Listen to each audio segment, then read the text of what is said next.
Good evening, everybody, and welcome into another episode of the Scarlet and Gray Podcast, Episode 5, another Buckeye victory, and there is a lot to discuss. Our first Wednesday night show. We had some technical difficulties Monday night, but we appreciate you tuning in here on this Wednesday night. I am Tyler Johnson, joined by a full crew this evening, Jordan Dalton, Nick Lazier. Gentlemen, how are we doing tonight? Hey, we didn't have technical difficulties. We were all still shaking from the Browns' victory, and we just couldn't figure out how to get on the interwebs and type with our shaky fingers after that adrenaline-filled Sunday. So that's a fair way to put it. We are fair. We are fully recovered and ready to roll. Yeah, man, that was quite a Sunday for sure. But not here to talk Browns. We are going to talk Ohio State football. Before we do, though, just a reminder that the Scarlet and Gray Podcast and Network 216 is proud to be partners with Underdog Fantasy.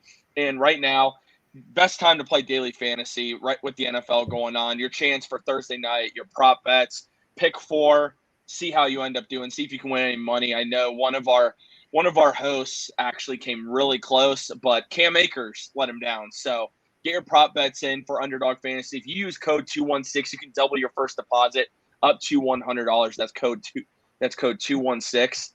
And an update on that, Best Ball Mania 3, I'm winning $5 so far. So got to start somewhere. But gentlemen, as we're getting into everything tonight to start out with, Ohio State looked really good against Arkansas State. And I mean, before we actually get into that, Nick wasn't on the show last week. So Nick, I kind of wanted just your thoughts. You had a chance to be at the Ohio State Notre Dame game. And so we kind of want to get your thoughts on that. So what was the atmosphere like? What was just the overall, your thoughts from that game being there in person? Honestly, in all my years of going to Buckeye games, I think that was the most packed I've seen it 20 minutes before kickoff ever in my life. I feel like when kickoff was here, 106,000 people were in their seats and they were ready to go. I mean, I was up in C deck, but I mean, it got really loud in there really often. So, I mean, the atmosphere was really cool. And I know, like I said before the game, I wasn't going to end up going, but I ended up going and it was worth it. But it makes it harder for me to be able to talk about the game when you're there, because then you don't really pay attention to like the little details and stuff like that we talk about in the show. So it makes it a little bit harder to really analyze the game. But the atmosphere itself was, I mean, it was crazy in there. Once they took the lead late in the game, I mean, the top blew off. It was awesome. Yeah, man. Obviously glad you had the opportunity to go. Very jealous. Wish I had the opportunity. But, you know, it was a good game. There's no doubt about that. But appreciate your perspective there. Now as we're moving on to Arkansas State and kind of recapping it, Ohio State won the game 45-12. And, I mean, pretty much what we expected. They did not cover the spread. So I thought that was interesting. But Arkansas State had a couple players. We talked about them, JD, the week before. They had some D1 transfers that end up looking pretty good. And I know Champ Flemings was a guy that really destroyed Ohio State. 10 catches, 105 yards, 2 carries for 20 yards. I mean, what were your thoughts on him? I mean, he was the guy in Arkansas State we could just not seem to stop. I mean, he dominated this Buckeye defense on Saturday. Yeah, they were using him all over the field. And they had – who was it? Snead was out for the game. Mm-hmm. And everybody was looking forward to him playing because he's a Ohio State transfer. Mm-hmm.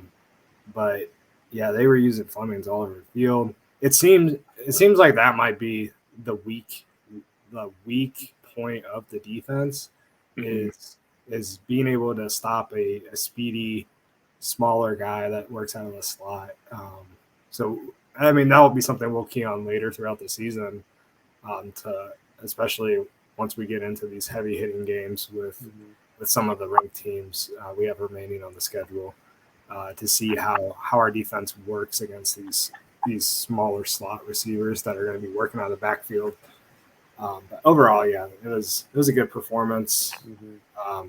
Kind of started slow, and I think penalties definitely were a negative for the game. I know Nick sent me a text. He's like, "What was it? 8 penalties, 95 yards." Yeah, I mean, and I think Denzel Burke had 2 penalties. I think he had 2 of the pass interference calls. And He did. The pop. I mean, But yeah, back to I think we're going to talk to about Fleming. Denzel Burke for a little bit here tonight. Yeah, so. we will. Yeah, we will. But back to Fleming's. I was getting so frustrated watching because they were just motioning him all over the field. They motion him left to right. As soon as he crosses the formation, they're snapping it. He's running a little out route. They're getting the ball. He's making the first defender miss, and then he's picking up 10 yards. And then he got up as they're down like 30. He got up talking trash. It's like, dude, yes, you're balling, but look at the scoreboard, please. Like, you're playing a really good game, but geez, I mean, he was their only source of offense. He's also an Oregon State transfer, right? So he's a D1 guy, and I think he played 4 years and was like a grad transfer to Oregon State. So he didn't have like outstanding stat. I think he caught 40 balls for Oregon State. No, he wasn't great there. I mean, he wasn't great. I mean, Arkansas State clearly looks like he's the go-to guy for them, but you kind of brought up a good point, JD, about the defense, small slot receiver, but we're going to get in. He's going to be the first guy we talk about. What's going on with Denzel Burke? Because right now you're at a point. This guy was supposed to be your top corner. He was your breakout player on defense, which understandably so. I mean, the guy was a freshman All-American coming in, starting games as a freshman at Ohio State, which is no easy task at corner. But now Denzel Burke has looked – I'm not gonna beat around the bush. He's looked awful. I mean, the guy through 2 games can't grade out above a 60. He even graded out against Arkansas State a 59.5, and he got benched. Jim Knowles benched him. I mean, what are your? They said moving forward they're not really worried about him, but are you guys starting to get a little worried about Denzel Burke? Because when you see it against Notre Dame, okay, I get it, first game. You now see it against Arkansas State. Thoughts on Denzel Burke?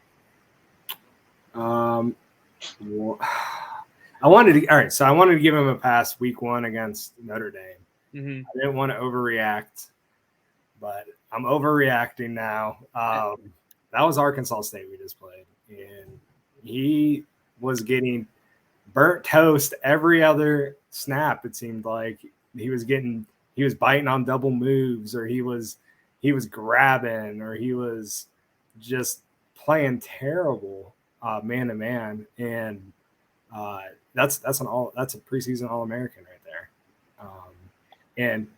And I will say the one thing I do like that Jim Knowles is doing that wasn't done last year is he's benching players if they're not playing well. And I feel like that was a trend of the past couple years where like players would be playing terrible and they would leave them on the field and they just kept playing terrible. And in like at Ohio State, where you have such a deep roster, and some of these guys may never get a shot if you don't let them, play. Like Mbuka, just like an example on offense, Mbuka, if Fleming doesn't go down before week 1, he's like number 4 on the depth chart. Now you could argue he's like number 2A or 2B with Marvin Harrison Jr. when Smith and Jigba comes back. But you don't know if he ever gets that opportunity if Fleming's on the field. So on defense, at least they're kind of like – and he wasn't benched the entire game. They took him out for a couple of series, and then they put him back in. And then he actually did play better once they put him back in. It wasn't who replaced him? Who took his spot? Was it the McAllister kid?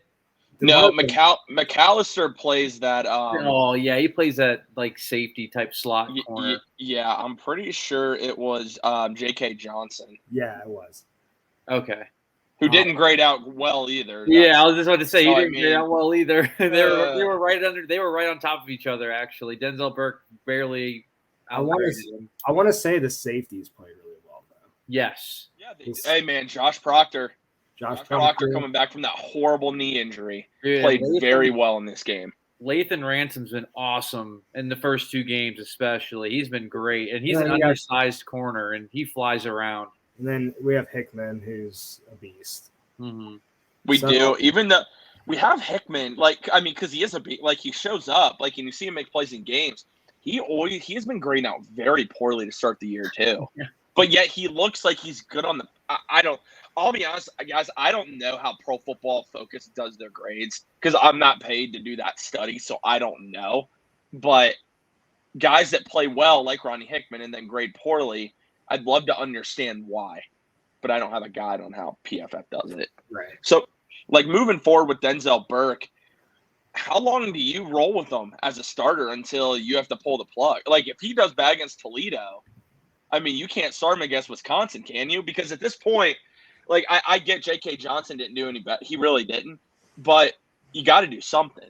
I don't know what that is, but you can't just leave Denzel Burke out there if he's not performing well. You have to give a guy like J.K. Johnson, because J.K. Johnson I don't think he's ever started for Ohio State. So maybe you have to start him against Wisconsin. Maybe that lights a fire under Burke. I don't know. But we had a preseason All-American. We had a freshman All-American here, and now all of a sudden it's like you can't play. I don't know. I don't know what's happening there. Yeah, it'll be interesting to see with Toledo. I mean, Toledo, it's prime time. It's a faux prime time game on Fox, 7 p.m., but against Toledo. But they're 2-0 too, though. Yeah, under the lights, dude. And honestly, there's a lot of guys on Toledo that would have loved to be recruited by Ohio State. And you always get that. You get it a lot with Michigan State, too. A lot of Ohio guys going up there, and they never got their opportunity to get recruited by Michigan. So they always – or Michigan or Ohio State. And so they always kind of play with a little bit more fire. Like, you can definitely see that with Toledo. But – we'll preview that. We'll obviously preview that game. I'll still never understand why we're playing a night game against a team like Toledo, but we did it last year with Akron. I think it's because the alumni band's going to be there again. Like Akron, the alumni band was there for the Akron game last year too, and it was a night game. Maybe that's the correlation. I don't know. I was thinking the same thing. It's so weird to me. But it is what it is. I think before. Because we do want to talk a lot of the offense, just because the offense is the thing that seems to be the most consistent with this team once again. But the defensive player of the week is a guy that I'm impressed with every single time he steps on the football field now, and that's Steele Chambers. Move him from running back to linebacker, ends up defensive player of the week for Ohio State. I don't really think we can say enough about Steele Chambers at this point. Obviously, like in this game, he graded out at about a 69.7. So, I mean, he wasn't like one of the highest, but he was just average. But this is a guy that's just constantly making plays for that Buckeye defense. And it's taken him like a little while, but he led the team with 6 tackles and he had a sack, tackle for a loss, and 4 solo tackles. What are your guys' thoughts on Steele Chambers? Dude, Steele Chambers. So, what a dog. We talked about him on like the season preview show because of Jim Knowles' defense and what Jim Knowles was trying to accomplish on defense with the speed and the athleticism. And I highlighted him. I know we've all been super impressed with how he's played, but they talked about it on the TV broadcast during the game. How this is the first year he feels like a linebacker. Mm-hmm. He looks like one too. Yeah, looks like one. He's. You can tell he's like naturally, he has those instincts now that he didn't have previously. When like the past couple of years, he's just been playing off pure athleticism. Yeah, just been running around the field. But he's been playing really solid, and he's a guy like we talked about him with like Tommy Eichenberg, right? Yeah, yeah, Tommy Eichenberg. All right, I forgot. I didn't know what his first name was, but yeah, Tommy Eichenberg. We talked about them having to step up to fill tough Borland shoes. But the biggest thing with those guys was their athleticism. Tommy Eichenberg has been a beast too. So like those 2 linebackers with Cody Simon and some of the other guys have been looking real good. Yeah, I was gonna say it seems like we finally have like 3 linebackers that can kind of all contribute on the field, and they can cover the pass well as like also they're just athletic enough that they're not going to get burnt on a wheel route by a running back, or but then they can come up and fill and lay the wood. It's just nice that we have some athletes back there that can all contribute in different areas of the game. Yeah, and growing up, I think we could all say that OSU was LBU. Yeah. We were spoiled, man. We were so spoiled at linebacker every year. And we haven't really had a consistent like linebacker play, really a group of linebackers that was consistently good. And that's been a weak point of our defense over the past couple of years because, our D-line's always been good. Mm-hmm. Historically really good D-line. And then not our safeties, but our secondary. Yeah, corners. How you can just – there's like a phone book list of corners that are in the NFL right now from Ohio State. So the linebackers has definitely been the weak point. Steel Chambers has definitely looked like he's trying to change that. And who knows, man? He might be a high draft pick just because of his athleticism. If he keeps it up, he'll get an opportunity. There's no doubt in my mind. He keeps playing like this, he'll get an opportunity somewhere. Teams are always looking for guys. Like they'll even sometimes. I mean, the Browns are a great example. There's an offensive tackle that they put him on their practice squad as a defensive tackle. Teams are always looking at guys, but in this case, Steel Chambers is only 2 years into playing linebacker, basically. So he's the type of player a lot of teams would like to take a chance on. Before we switch over to the offensive side of the ball, I do want to read off just some of the defensive grades. I'm going to read the guys that actually played a ton of snaps because there is a guy who graded out at a 90, but only played 12 snaps. So first off, Josh Proctor at an 80. He was fantastic. Cody Simon, middle linebacker, 79.5. Michael Hall Jr. again, 77.2. Lathan Ransom, 77. And Tyleik Williams had a 75.2. Those were your top 5 highest graded Buckeyes. And then Tommy Eichenberg was right outside the top 10. So overall, solid performance by the Buckeye defense. But I think we can agree that there were some moments where they did, at least to us, look like they were a little bit shaky as opposed to Notre Dame. I almost wonder if it's Arkansas State. So that's kind of what it seemed like to me a little bit. I was just glad that they didn't give up any touchdowns. I mean, they Arkansas State was doing a good job due to penalties and then just chipping us down the field. But once it got to that red zone when it was time to really strap it up, we held our own and held them to 4 field goals by a freshman kicker, by the way. He looked like a twig out there kicking the ball. I was like, this kid's got to weigh 130 pounds, man. But he was consistent. But I was just glad that the defense did not give up any touchdowns and just kind of held it down and stayed strong. Yeah, we talked about it last week without you, Nick, because you weren't here, and we had to hold down the fort. But we were saying how not that it was a trap game that we would lose the game, but it was a trap game that we would play down to the competition for a little bit, and then slowly the talent would separate the score. And that did happen a little bit in the first half. There were some points where you're just like, man, I wish this team would look a little bit better. And then the offense took over in the third, and then we got our starters out of the game. I mean, and kind of with the whole with Arkansas State, I mean, we talk about the defense at times looking spotty. I mean, the stats would say that they weren't. I mean, they gave up 276 total yards.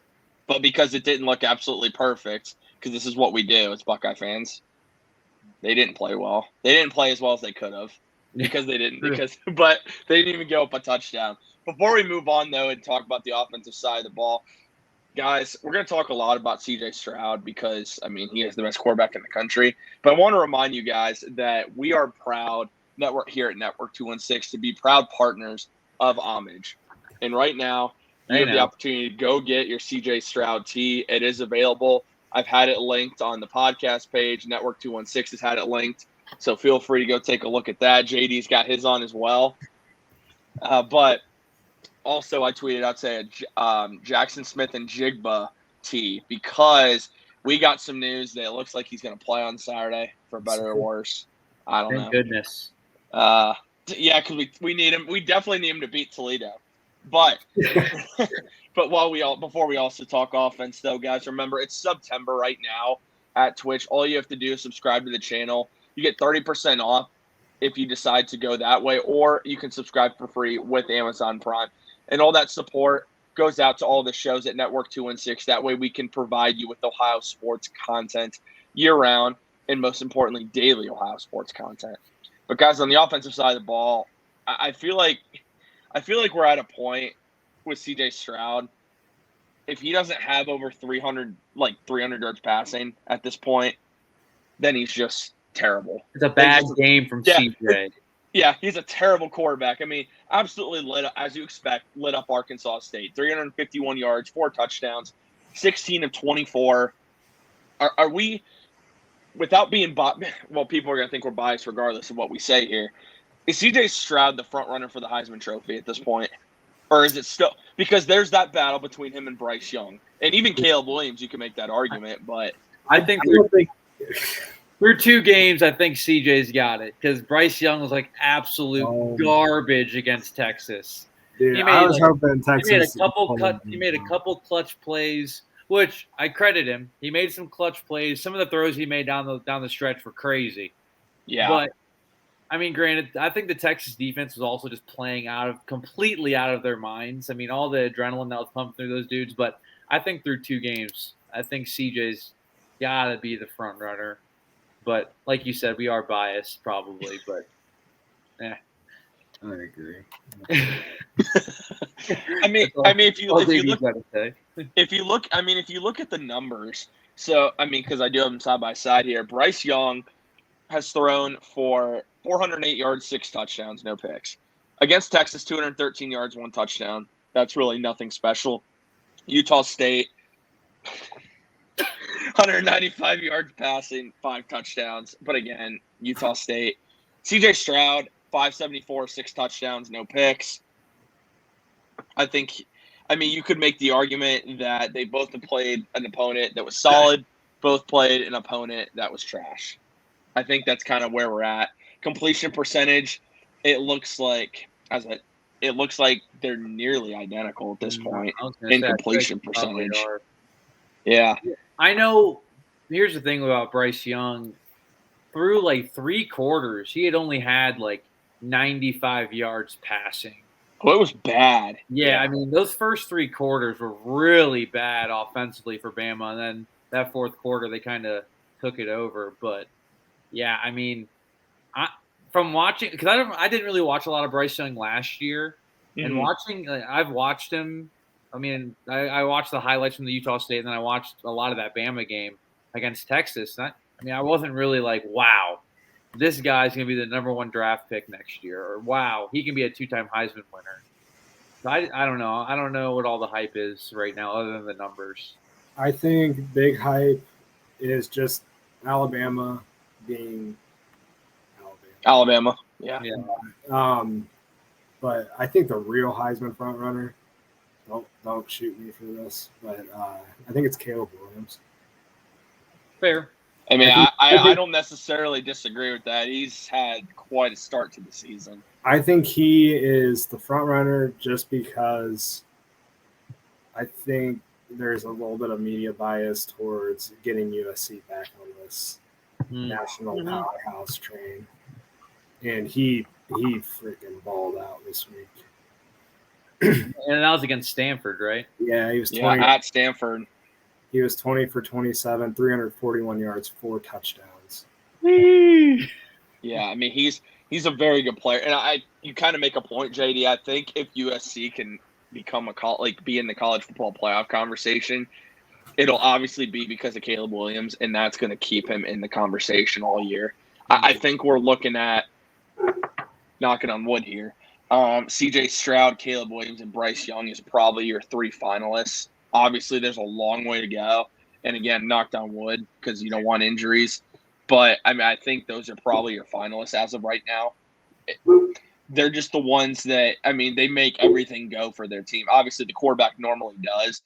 But Caleb Williams and Jordan Addison at USC, I mean, it's a special combination. Absolutely special combination.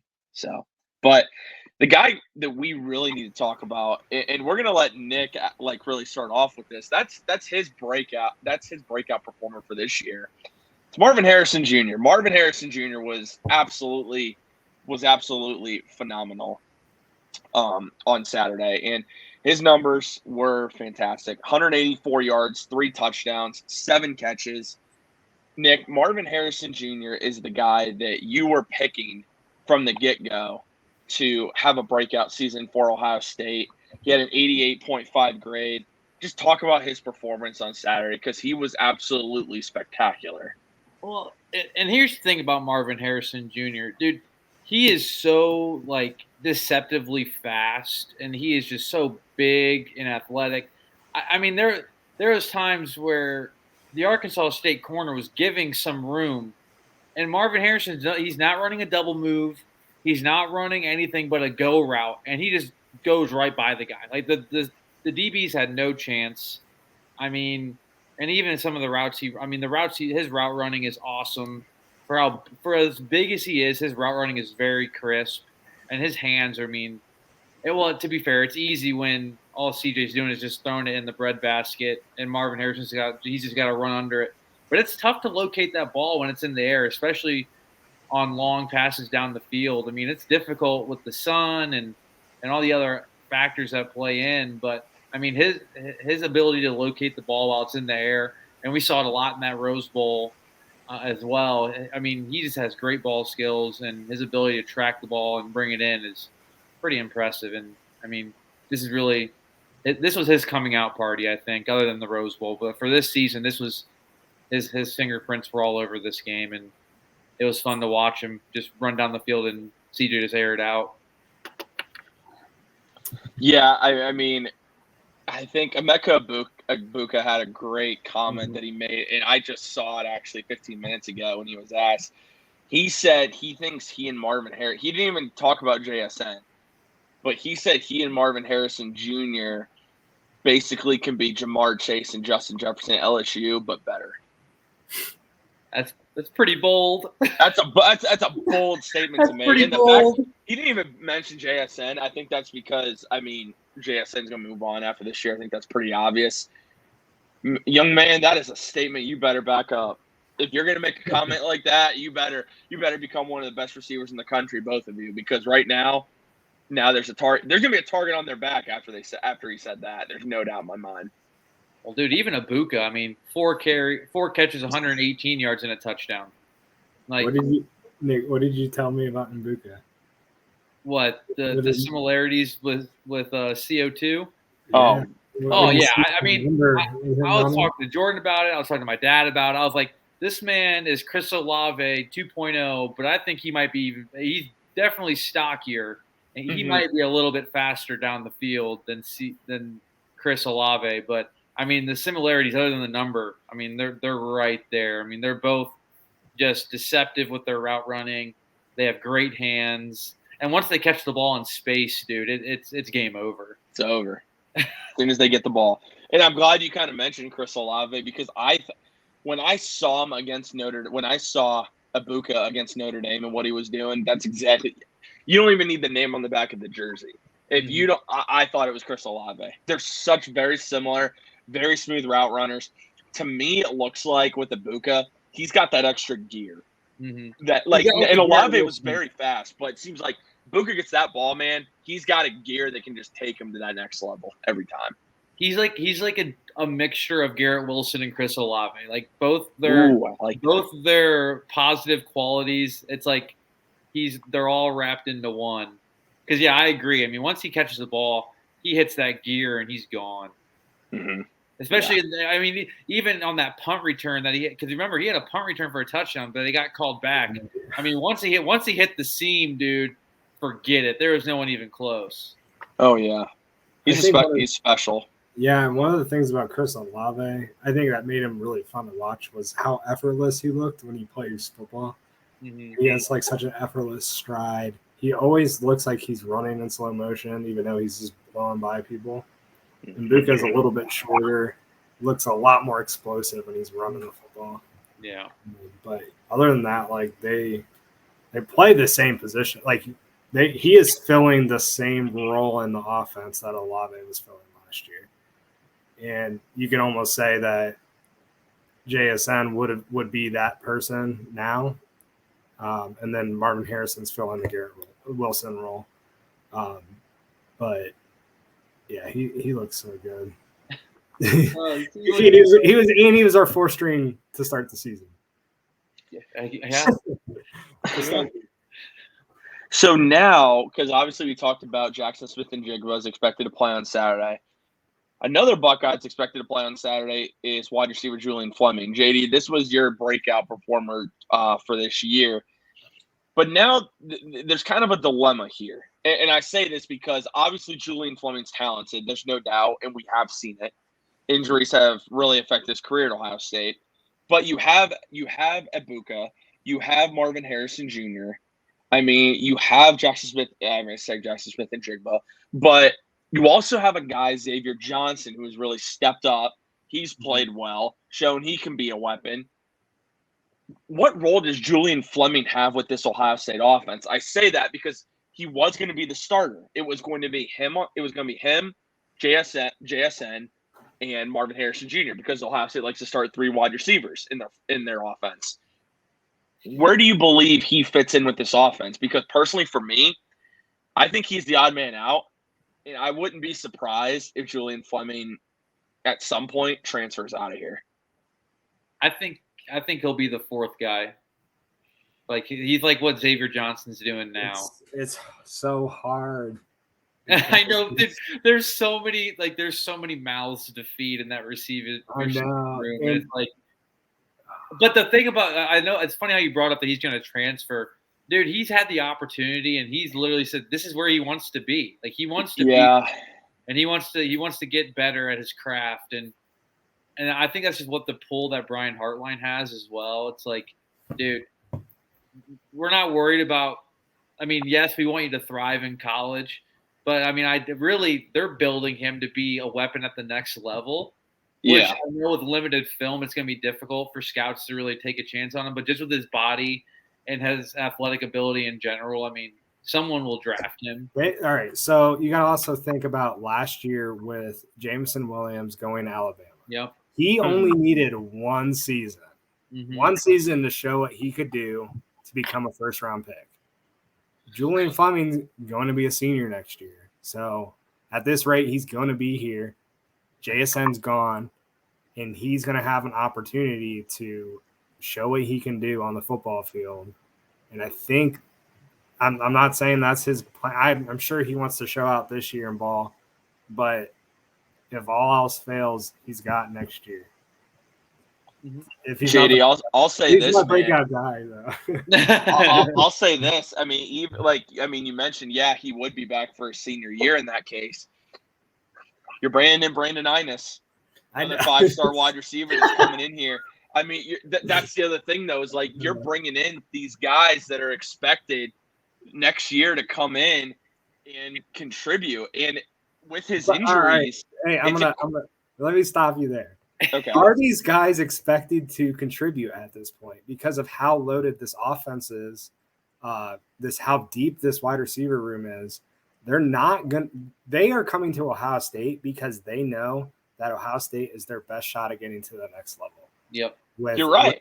It's like why people go to play basketball at Kentucky. Yeah, they know that if they're coming there, they're probably not going to see the field as a true freshman. But that's because they are going to be putting in the work. They're going to be getting, coached by the top wide receiver coach in the nation. They are going to be working with the best wide receivers in the country, and they know that's what's going to get them to the next level. I think it's kind of the opposite. I don't think it's going to be a deep wide receiver room, but I don't think these freshmen expect to play coming in. And I'm sure Hartline's not telling him like, hey, you're going to see the field as a true freshman. Yeah, that's part of his recruiting pitch. He is a complete realist. He's like, dude, look at who we have coming back. Unless you completely show out, you're not going to see the field. Maybe on special teams, but yeah, I mean, I agree, Jordan. And they're not going to Ohio State to play right away. They want to develop their skills. And then if they transfer after 2 years and go ball out somewhere else, then so be it. But they're obviously using Ohio State as a major stepping stone. This is what else. This was the point I was making, though. Like with Fleming, he's had all these injuries. And, your class next year includes Brandon Inus, a 5-star wide receiver, Noah Rogers, 4-star wide receiver, Cardinal Tate, 4-star wide receiver. So, you have 3 wide receivers coming in this room next year that if there's an injury, and I'm talking to anybody, that I'm not saying these guys are going to come in and immediately be stars, But a guy like Fleming that is yet to really consistently been healthy, consistently produce, I don't think Fleming's guaranteed, like, really to start. And that's why, for his career, because I like Julian. I love the potential he brings. But again, it's always been potential with him, unfortunately. And I hope he stays here. It's awesome. We don't have a lot of Buckeyes that stay at wide receiver in their senior year. You almost wonder, though, for the best of his career, for him personally, is if it's the transfer. That's just – all right. So if his betting odds are 1 touchdown, are you betting the over or the under this week on TJ? For Fleming? Yeah. Under. I'm betting the over. Honestly, I'll take the over, man. Because you got to think, especially if we're winning by a lot, which not knowing we will be, he'll be playing, man. Like they're gonna try to work him back into the rotation, get him that's snaps. What I'm thinking. I think he's gonna get up. If he doesn't have the most snaps out of the wide receiver room, he'll have the second most. Like, especially even if it's with McCord throwing him the ball in the late third, fourth quarter. They're going to want to see him on the field, just trying to get back into game speed, get used to getting hit, like all that stuff again. Because, how long has he been out prior to the season? Was it a couple weeks or? Well, he was expected to play week 1. He got hurt in warm-ups. Yeah. Oh, that's right. That's right. And also, my apologies to Bryson Rogers. He's another 4-star wide receiver coming in. So Ohio State for next year has 1 5-star and 3 4-stars coming in. So that's my bad. I completely read that wrong. But I guess now that I think about it, you probably do have to take the over on Fleming scoring more than 1 touchdown because they are going to probably be blowing out Toledo. That's a good point. I didn't even think. Hopefully. They do have some talent there. But moving on, and kind of want to hit on the last part of the Ohio State offense, and that's this running back group. And really, it's 2 guys. JD, it's Marvin Williams and Trayveon Henderson. And on Saturday, it was Trayveon this time that led the way. He had 10 carries, 87 yards, 2 touchdowns, 8.7 yards a carry. But you kind of mentioned to me, it looks like Ohio State this year is going to be a 2 running back offense. Like, they're going to get both these guys, maybe not even touches, but it's going to be probably about a 60-40 split. Yeah, that's about what it's been looking. I think right now, Trayveon had like 1 more carry than Mayan for the season. Well, he had 2 more against the Arkansas. game. Okay, my mistake. Continue. Yeah, they're right there. So Trayveon had 10 carries. Mayan had 8 against Arkansas State. Trayveon's way more explosive with the football. So his yards per carry were way higher. 8.7 to be exact. But yeah, it looks like they're spelling each other right now, which is interesting because that was not what we predicted for the beginning of the year. I thought Mayan would get a lot of time and playing time, but I didn't expect it to be a 50-50 split. Neither did I. So I think that's really interesting. And they're almost using him as like a third down, power back kind of guy. Honestly, I think they like the contrast. If it's like 3rd and 5, they have confidence that they can give Marvin Williams the ball and he's going to pick up 6 yards on 3rd and 5. He just runs so hard. Oh, yeah. It's incredible.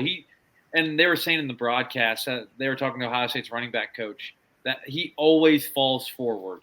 He'll turn a 1-yard run into a 6-yard run just by making the first guy miss and then falling forward.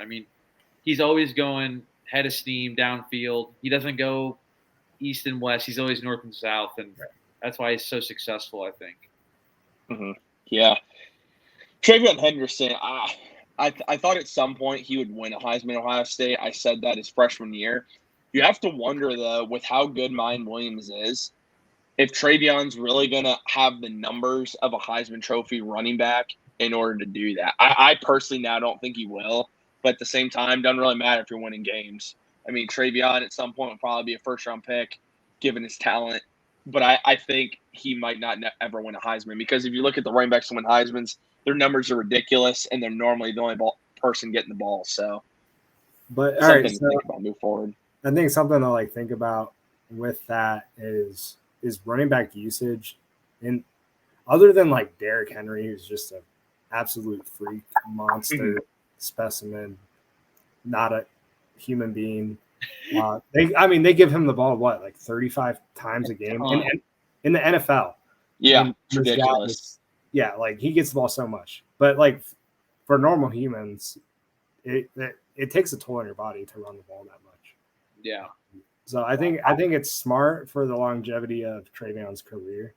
Oh yeah, because they know he wants to play in the NFL. And he's going to. So I think they're just kind of, they know they have two really good backs, and they're not trying to burn one of these guys out, because not only is it a long season, but it's a long career for both these guys. So you might as well use the talent when you got it, right? Well, and they're both sophomores, correct? Yeah. Well, yeah, I think mine is a redshirt sophomore. Yeah, I think mine is a redshirt sophomore, and it's just a sophomore. Oh, junior, my bad. That's crazy. It is, man. It really is crazy. Before we preview Toledo and Ohio State this weekend, we did kind of just want to touch on. We're not gonna do it for long, because I feel like we could have a very long conversation about all this. But let's start off with one of the huge upsets this weekend, and that was Marshall going to Notre Dame and knocking off the Fighting Irish. The reason I want to bring this up, at the beginning of the year, we thought Notre Dame was overrated. And then, JD, we talked about after the Notre Dame game, Notre Dame's a better team than we thought they were. Because they held on. Ohio State obviously is going to be one of the best teams in the country. Talent-wise, they are. But Notre Dame looked really good. The quarterback looked really good. Like, Marcus Furman's going to be a great coach. And then you lay an egg against Marshall. So, are we stupid? Like, did we just is Notre Dame really not this good? Do they just have a hiccup? Like, what are your thoughts on Notre Dame? And they did lose their quarterback to a torn ACL. I don't know, man. Yeah, gosh dang it, dude. And I was actually talking to my wife about this, because she gets to hear all my gripes and complaints when it comes to football. But I was like, that makes Ohio State's win look less valuable down the road when it comes down to like college football playoff selection. I don't think Notre Dame is that bad of a team.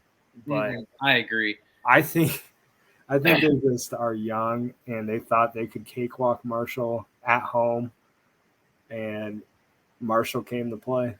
Well, and to be fair, dude, that running back, that Laybourne dude, wasn't he like a 4-year player at Florida State or something? Like, the dude was at like high level Division I football, and then he transferred.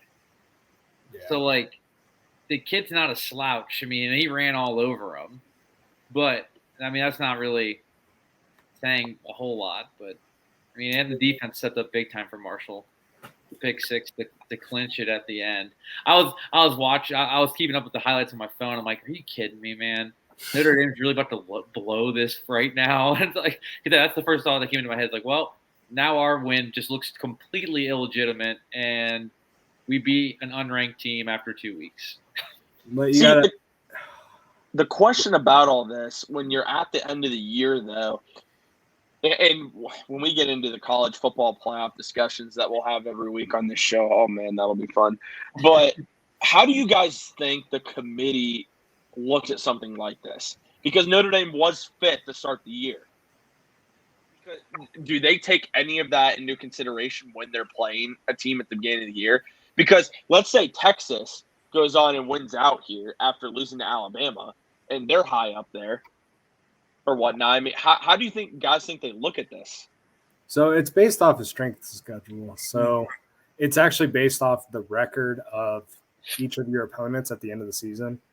So yeah, and we touched on it prior to that Notre Dame game, that Notre Dame might be a team that has 4 losses at the end of the year, and this win doesn't look as valuable as it did week 1 when they're ranked 5. So they're not going to be putting much stock in the fact that Notre Dame was 5 to start the season, more so where they're at the end of the year.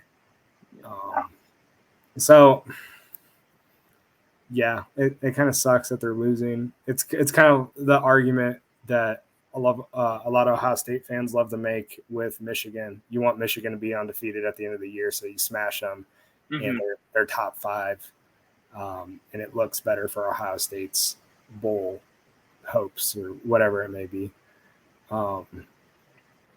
So yeah, go Michigan, right? I can't believe you just said those words in a sentence. But the other one that we wanted to talk about real quick again, because we still have to preview Toledo, which we are going to do, that is Alabama and Texas. Now, Alabama beats Texas 20-19 at Texas. It took a comeback in the last minute by Bryce Young. Alabama had a field goal to win the game. Okay, I feel like we could also spend an entire show on this particular subject, but why is it Ohio State beats Notre Dame at home by double-digit points? Alabama goes to Texas, wins by 1. They don't drop at all. Ohio State drops in the rankings by 1. Alabama doesn't. Alabama's going to Alabama, dude. So you're saying SEC bias is real? It's real. I mean, yeah. I think so. I mean, because you can argue that, that Texas team was not even ranked, and I don't know. It's all up to conversation and whatever you want to believe, but it's unreal. Is Georgia number 1 right now? No. That's why I'm asking this. Georgia's not number 1. Are you sure? I'm pretty sure Alabama is ranked number 1. I thought Georgia was number 1 and Bama was 2. I might have seen the wrong poll. One poll I saw had Alabama 1. Okay. They did go down 1. Okay, I'll give credit. I know they went down. I think they went down, but I think they should have. I don't know. I'll give credit where it's due. Then that's my bad. But either way, they gave up. They dropped a spot, so that's the SEC bias. They're like, well, we can drop them 1. So they put another SEC team in front of them. The logic here is flawed because you're supposed to. It's almost the opposite of the argument I just made, right? So at the end of the season, you're looking at the records of all the teams at the end of the season that each team has faced. So your strength of schedule. For a season poll, you have to look at what you have done to that point for rankings. So Ohio State is the only team in the top 5 that has a top 5 victory in the first 2 weeks of the season. And they're still not ranked number 1. And Texas almost beat Alabama, and they were unranked. And did they make it into the rankings, even though they lost? I think they did. Yeah. About to check that real quick because now I'm curious. Well, no, because I didn't see. I normally only skim the top 10. Yeah, Texas is now 21st. I know a lot of ranked teams lost this week. A lot. There was a lot. Texas A&M dropped 24 spots. Oh, so they're not even ranked anymore? Texas A&M is. They dropped 18 spots, though, to 24th. Oh, okay. Where'd Florida drop to? I'm sorry, while you're there. No, you're fine. Florida dropped to 18. Yeah. So. Go Wildcats, baby. Yeah. Hey, trust me, I get to hear it from my wife. Oh, we're top 10 now. It's like, woo, good job. Woo, we're top 5 every week. So for the last 20 years. All right. Anyway, on to Toledo. Yep. The Rockets, man. State will play a 2-0 Toledo Rocket team on Saturday. Toledo has had quite a schedule to start. Absolutely impressive. Long Island, a 37-0 win in UMass, a 55-10 win. They do have some players, though, on both sides of the ball. I will say that. So, first off, you guys remember this man, linebacker Dallas Gant, former Ohio State Buckeye, that just transferred to Toledo. He actually was asked about that, and he said it was just better for him to be closer to home, closer to his family. He just said overall it was just a better decision for him. He said he has no ill will towards Ohio State, and he enjoyed his time here. And Ryan Day also said that he loved having Dallas Gant here. He was sad to see him go. So, I mean, what do you guys think about playing against a former Buckeye? I'm one of those people. I mean, I wish we could have seen Brian Snead. I like it when we get to play against former players, especially when it's an in-state battle. What are your guys' thoughts on that? Yeah, I like these games that you play in state foe. Mm-hmm. Since we don't have a Ohio team in the Big Ten, apart from ourselves, I think these like MAC teams, like whether it's Kent State, Toledo, Akron, Ohio, I always think that it's kind of cool for those guys because, like I said earlier, a lot of them probably had dreams of playing for Ohio State, and so the fact like some of these Toledo guys get to play under the lights in the horseshoe, I think that's pretty sweet. And they always play tough. It's not going to be like a Big Ten matchup, but they're going to give their 150% effort. Well, and even I mean, if some of these kids ball out, I mean, it's going to be on national television. I mean, there's going to be scouts there from the NFL to watch players from Ohio State. But I mean, if you have a great game against the Buckeyes, it's definitely going to get you on some teams' radars and stuff like that. I mean, like I agree, Jordan. It's just great for both sides that you just keep the Ohio games in Ohio, and it's fun to do that. It should be. Personally, I think you need one every single year, at least. Play one Ohio team every year.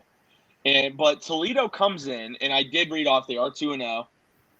But Toledo statistically, and because again, you do have to take this into account, opponent too. But Toledo coming in has a top 5 defense in the country. They do. Statistically, as of right now, they do. They are great according to Pro Football Focus at a 91.1 overall defensive grade. And I mean, all right. I mean, on the defensive side of the ball, they do have a guy that NFL teams are scouting, have scouted, and have some interest in. And that, oh man, excuse me, that is defensive end Jamal Hines, an 80.2 overall grade. He is the guy that makes this defense go for Toledo. In Ohio State, one of the things that's been a little spotty at times this year is the offensive tackle position. Do you guys think? You guys remember? And it was a while ago. Khalil Mack at Buffalo absolutely destroyed Ohio State. Now again, that was about 9 years ago. But what does Ohio State have to do on Saturday to make sure Jamal Hines doesn't do the same thing? Or you guys, you know what a talent he is. NFL scouts, I mean, there's a good chance he's drafted next year. Is this a guy that you're doubling? Do you think you can just play him straight up? Like, what are your thoughts? Because I don't think you want Toledo's star player really being able to affect the game. I don't think that they're going to double him a whole lot, honestly. I think – Go ahead. They might roll the running back over to chip him, but they're not going to pull the guard and tackle to go block this guy. I mean, don't get me wrong. I'm sure he's a great talent, but our tackles are pretty tough, you know. But if anything, I agree, Jordan. I think they might just, you know, every now and again just show a different look, but it's not going to be often. I think they have him listed as a DN, but it also says he plays linebacker, so it kind of sounds like they love to just move him around and create mismatches wherever they can find them. In this case, he won't have one, but I'm going to say I think the talent disparity between Ohio State and Toledo kind of allows for us to not acknowledge the talented players on the defense as much. So I think they would look at it more as, hey, we're going to get these tackles some work this week. Mm-hmm. Like they're going to be one-on-one against a really good player, and he is going to affect the game, but he's not going to affect the game enough for us to lose. And it's going to be viewed as like, hey, this is your guys' challenge for the week. We're going to win this game, but this is kind of what we want to see out of you when you are facing an elite defender. I like that perspective. Yeah, that's a really good way to put it. I mean, they probably won't double him. I think this is a guy though that you obviously have to be aware of where he is at all times because he's a talent. I mean, there's no doubt about that. But going to the offensive side of the ball, Toledo has a weapon on offense. And again, it hasn't been a lot of games into the year, but their quarterback, Daquan Finn, he only has 380 yards passing so far, but he also is a dual threat, 138 yards rushing. This is a guy that can make a lot of plays for Toledo. The offense goes through him, as it should, but he really is their entire offense. He leads them. He basically leads them in carries. He does actually lead them in carries, along with Penny Boone, but he also is their star quarterback.